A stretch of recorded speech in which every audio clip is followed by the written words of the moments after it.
कौन कहता है जी आईपीएल दुनिया की बड़ी लीग है और आईपीएल इतना ज़्यादा पैसा देती है, कैरियर बन जाते हैं लड़कों के और मसला ही नहीं है, एक दफ़ा आईपीएल खेल लो पैसा ही पैसा हो जाता है, करोड़ों में पैसे मिलते हैं। कौन कहता है? मतलब पैसा इतना नहीं है जितनी इंसान को नाशुक्री है। बात करती है जी हेनरिच क्लासन ने, उस पर भी ज़रा बात करते हैं। कम बैक हो रहा है भाई मेरे दोस्त शहजादे का, मेरे शहजादे का कम बैक हो रहा है। और वो शहजादा कौन है? तू मेरा मैच विनर है, तेरे बगैर मेरी ज़िंदगी अधूरी है, तू है तो मैं हूँ, तू नहीं है तो मैं कुछ नहीं हूँ। ये सारी बातें बाबर आजम किसी दौर में किसी ड्रेसिंग रूम में खड़ा होकर किसी बंदे के लिए ये वर्ड्स कहता था और वो बंदा कम बैक कर रहा है। कौन है भाई वो? मोहम्मद नवाज, आप सब समझ तो गए होंगे। नवाज मेरा दोस्त भाई कम बैक कर रहा है और उसको पीसीबी ने ग्रीन सिग्नल दे दिया वेस्ट इंडीज़ सीरीज़ और बांग्लादेश सीरीज़ के लिए। और किस बिना पे दिया है, किस वजह से दिया है, कोई ऐसा पता नहीं है। क्योंकि लास्ट जो वो पाकिस्तान की तरफ से खेला था 2024 में, मेरा ख्याल है वो T20 पाकिस्तान की तरफ से खेला, तब भी उसकी कोई ख़ास परफॉर्मेंसेज नहीं है। और अगर पीएसएल में देखा जाए तो पीएसएल में तो भाई साहब को मैचेज ही नहीं दिए गए। 4 गिनती के मेरा ख्याल है मैच खेला और मेरा ख्याल है 2-3 आउट है। तो इस तरह की उसकी बंदे की परफॉर्मेंस है और पता नहीं किस बिना पे उसको टीम में ले आए हैं। खैर ये तो पाकिस्तान में होता ही रहता है, पहले खुशदिल शाह को भी इसी बिना पे ही लेके आए थे कि उसकी कोई परफॉर्मेंस ही थी नहीं। को मेरा ख्याल है को बीपीएल में उस बंदे ने को थोड़ा सा परफॉर्म कर दिया था तो भाई साहब को उठा के टीम में सीधा सीधा डाल दिया था, लेकिन उसने हमें गलत साबित किया। ये बात आप मानो ना मानो, मैंने भी बैठ के उसके बारे में ये बातें की थी जब वो बंदा टीम में आया था कि भाई उसकी गलत सिलेक्शन बनी है, लेकिन उस बंदे ने आगे गलत प्रूव तो सबको किया। चाहे वो पाकिस्तान टीम की तरफ से खेला, चाहे उस बंदे ने पीएसएल में खेला, उसने दोनों जगह ही आपको परफॉर्म करके दिखाया और अच्छी डिसेंट परफॉर्मेंसेज दी हैं उस बंदे ने। तो उसने तो आपको गलत साबित किया। क्या पता नवाज भी कर दे, जो कि कर भी सकता है। मैच विनर जो हुआ भाई, मैच विनर है वो तो कर भी सकता है। तो ये नवाज साहब को भाई ग्रीन सिग्नल मिल गए हैं। अब क्या पता वो प्लेइंग 11 में भी खेलते हैं या टीम के साथ रखते हैं, कुछ पता नहीं है अभी। क्योंकि जाहिर सी बात है शादाब खान की इंजरी सामने आ चुकी है, शोल्डर इंजरी भाई साहब को बताई हुई है, इवन के सर्जरी बता दिया। अब उसके लिए सर्जरी के लिए भाई साहब को कहाँ जाना पड़ रहा है भाई? इंग्लैंड। एक तो मुझे पाकिस्तान की समझ नहीं आती कि हमारे पास कुछ है ही नहीं। हमारे नवाज शरीफ साहब को भी कुछ हो जाए भाग के लंदन पहुंच जाते हैं। हमारे किसी प्लेयर को कोई इंजरी हो जाए, नसीम शाह को हुई थी शोल्डर इंजरी मेरा ख्याल है, सर्जरी करवाने के लिए वो भी बंदा बाहर ही गया था लंदन, मेरा ख्याल है वो बंदा सर्जरी करवाने के लिए गया था। इसी तरह हमारे कोई भी प्लेयर को कोई भी किस्म की किसी भी किस्म की इंजरी हो जाए तो भाई साहब को जाना तो बाहर ही पड़ता है। तो हमारा ये जो मेडिकल स्टाफ सारा बैठा हुआ है किसी लिए रखा हुआ है? भाई साहब इनको फारिग कराओ, छुट्टी कराओ, मुफ्त के पैसे दे रहे हैं इनको। जब कभी भी काम का टाइम हो तो इनका कोई फ़ायदा तो है नहीं, जाना तो हमें इंग्लैंड ही पड़ता है।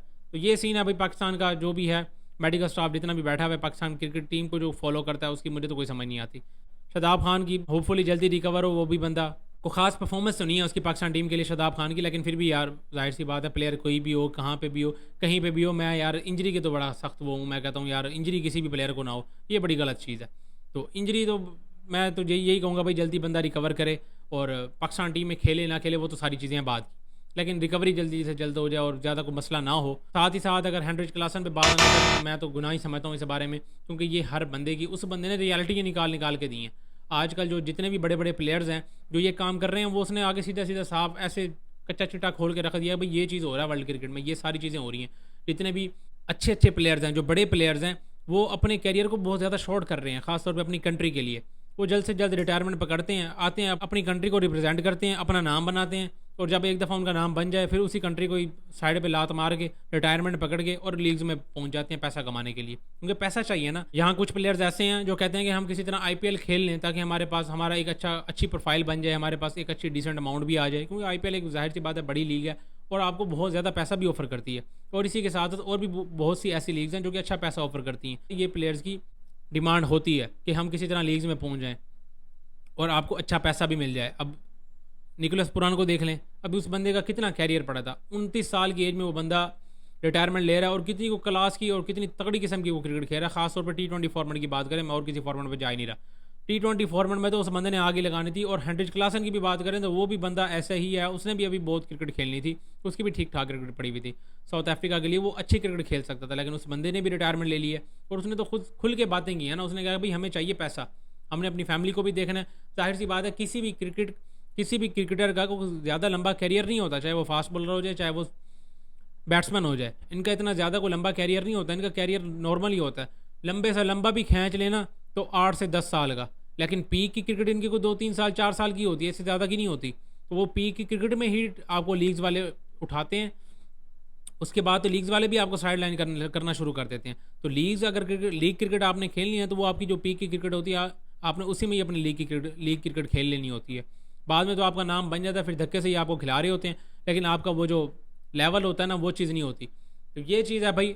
और हेनरिच क्लासन ने भी ऑब्वियसली रिटायरमेंट ले लिया और वो ये बात करते हैं कि आईसीसी को वनडे फॉर्मेट में ये जो बायलैटरल सीरीज़ होती हैं ये तो ख़त्म ही कर देनी चाहिए, टाइम का ज़िया है, ये टाइम ज़ाया करते हैं हमारे, क्योंकि इनकी वजह से भाई हमें बार बार कॉलें आ रही। ज़ाहिर अब तो भाई उसने रिटायरमेंट ले लिया, उसकी तो अब तो उसको तो टेंशन नहीं है, लेकिन वो ये बात करना चाह रहा है कि ऐसे बहुत से प्लेयर्स ऐसे हैं जो इसकी वजह से ही रिटायरमेंट लेते हैं, क्योंकि ये वनडे फॉर्मेट में आपको जाहिर सी बात है कंट्री की कॉल आ गई, चलो भाई वनडे फॉर्मेट आ रहा है, बायलैटरल सीरीज़ है, आपको उधर जाना पड़ना है, फिर प्लेयर को उधर जाना पड़ता है और उसकी वजह से उसको अपनी जो लीग क्रिकेट है वो क्विट करनी पड़ती है। तो वो चीज़ है वो उनको हर्ट करती है, जिसकी वजह से भाई फिर प्लेयर यही कहते हैं कि भाई हमें रिटायरमेंट दे दो, हमें यहाँ से फ्री अर्न करो ताकि हम सुकून से जाके पैसा कमाएं।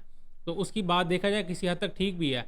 और फिर उसने साउथ अफ्रीका क्रिकेट बोर्ड पर भी ये बात किया कि भाई उसको अपना ये जो सिस्टम है ये अच्छा करना पड़ना है, ये बेहतर करना पड़ना है, वो प्लेयर्स को पैसे ज़्यादा देने पड़ने हैं, तभी प्लेयर्स जाके वो क्रिकेट में इतनी ज़्यादा जल्दी रिटायरमेंट नहीं लेंगे और वो अपनी कंट्री को ज़्यादा रिप्रेजेंट करेंगे। जाहिर सी बात है जब उधर से पैसा कम मिलेगा तो लीग्स में जाएंगे। लीग्स में तो आजकल आपको पता है कोई भी प्लेयर अगर आप अच्छी क्रिकेट खेल रहे हो तो आपको पैसा तो ऑफर करते हैं, वो नहीं देखेंगे भाई वो कहाँ से है कहाँ से नहीं है, वो तो सिर्फ और सिर्फ आईपीएल ही देखता है कि पाकिस्तानी प्लेयर्स को नहीं लेना, बाकी तो वो किसी भी प्लेयर को उठा लेती हैं। अगर वो अच्छी क्रिकेट खेल रहा है तो वो किसी भी कंट्री से हो, सिर्फ पाकिस्तान से ना हो बस, तो आईपीएल वाले तो आपको उठा लेंगे। ऐसे और भी बहुत सी लीग्स हैं जो जिन पे ये मसला नहीं है कि वो पाकिस्तान से या इंडिया से कहीं से भी है, हमने आपको बस खिलाना है।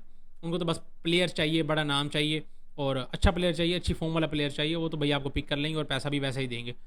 तो ये सीन है भाई आजकल लीग क्रिकेट में, और इसी की वजह से ही प्लेयर्स काफ़ी हैं जो कि जल्दी रिटायरमेंट ले रहे हैं। यही बात खुली करके खोल के बिल्कुल रख दी है किताब ये सारी की सारी हेनरिच क्लासन ने, और किसी हद तक बातें उस बंदे ने ठीक भी की हैं कि जितने भी क्रिकेट बोर्ड्स हैं अपनी अपनी कंट्री वाले वो अपने प्लेयर्स पे ज़्यादा तवज्जो करें। वो जो इनका एक मंथली सिस्टम बना हुआ है ना, उसमें ज़रा प्लेयर्स को अच्छी अमाउंट दें ताकि प्लेयर्स भी सुकून से रिलैक्स होकर अपनी क्रिकेट पे तवज्जो दें और अपनी कंट्री के क्रिकेट पे तवज्जो दें, ना कि ज़्यादा लीग्स क्रिकेट में घुसें। तो ये चीज़ है देखने वाली। बाकी आपको इस सारे मामलात में क्या लगता है, और मोहम्मद नवाज़ का ख़ास तौर पे कम बैक होना चाहिए नहीं होना चाहिए, उस बंदे को टीम में आना चाहिए नहीं आना चाहिए? क्योंकि भाई इस्लामाबाद का अब जाहिर सी बात है माइक हसन वाइट बॉल के कोच बन चुके हैं और कप्तान भी उनका इस्लामाबाद यूनाइटेड वाला ही है मोहम्मद सलमान अली आगा, और वाइस कैप्टन भी हमारे शादाब खान है, वो भी इस्लामाबाद यूनाइटेड की तरफ से हैं।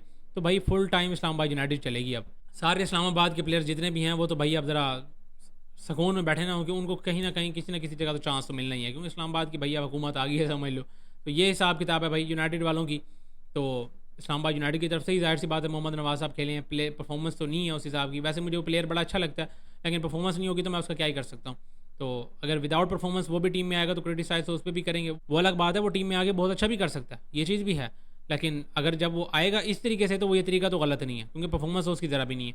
कम बैक उसका होना चाहिए नहीं होना चाहिए, इस बारे में भी आपको जो लगता है वो लाजमी कमेंट्स में शेयर करें। और हेनरिच क्लासन ने जो बयान दिया है कि आईसीसी को बायलैटरल सीरीज वनडे फॉर्मेट में ख़त्म ही कर देनी चाहिए, ये चीज़ आपको क्या लगती है, होनी चाहिए नहीं होनी चाहिए? मेरे हिसाब से तो नहीं होनी चाहिए यार। वनडे क्रिकेट अगर आप खेलनी है प्रॉपर, या तो टोटली ख़त्म कर दें, जो कि होनी नहीं है, क्योंकि लॉन्गर फॉर्मेट जितना भी है वो ज़्यादा देखने का मज़ा आता है। T20 ठीक है, मारदार छक्के चल रहे हैं, सब कुछ अच्छा लग रहा है, मज़ा आ रहा है, लेकिन टेस्ट क्रिकेट वनडे क्रिकेट इसका अपना ही एक लेवल है, इसका अपना ही एक मज़ा है। अभी वनडे फॉर्मेट में एक रूल आया कि 35 ओवर के बाद आप बॉल नहीं चेंज कर सकते, ये वो इस तरह के रूल्स आ रहे हैं वनडे क्रिकेट को ज़्यादा अच्छा करने के लिए, ज़्यादा बेहतर करने के लिए, क्योंकि जाहिर सी बात है 2 बॉलें यूज़ होती हैं। तो वो जो रिवर्स स्विंग वाला जो एक ऑप्शन था, वो जो एक रिवर्स स्विंग वाला एक फैक्टर था वो ख़त्म हो रहा था, उसको दोबारा किसी तरह लेके आने के लिए कोशिश ये कर रहे हैं कि 35 ओवर्स के बाद अब मतलब नए रूल्स बनाने की कोशिश कर रहे हैं ताकि वो रिवर्स स्विंग जो फैक्टर एक लंबे अरसे से ख़त्म हो गया था वो दोबारा आ जाए। कहीं देखा जा रहा है, कोशिश तो की जा रही है कि वनडे फॉर्मेट को भी ज़िंदा रखा जाए, लेकिन क्योंकि मैं भी ज़्यादा प्रेफर करता हूँ बड़ी क्रिकेट को, लॉन्गर क्रिकेट को, टेस्ट क्रिकेट वनडे क्रिकेट, और फिर आती है T20 क्रिकेट। मेरे हिसाब से तो ऐसा ही है, लेकिन आजकल जो अवाम है जाहिर सी बात है उनके पास टाइम भी नहीं है, तो वो इस हिसाब से देखते हैं कि T20 फॉर्मेट, वनडे फॉर्मेट और फिर टेस्ट फॉर्मेट, वो इस तरह से देखते हैं। लेकिन असल जो क्रिकेट का मज़ा है वो लॉन्गर फॉर्मेट में ही है। तो मेरे हिसाब से तो ये चीज़ नहीं होनी चाहिए। और बाकी आप सबको क्या लगता है, अपनी अपनी राय लाजमी कमेंट्स में शेयर करें। इस वीडियो में इतना ही, मिलते हैं नेक्स्ट वीडियो।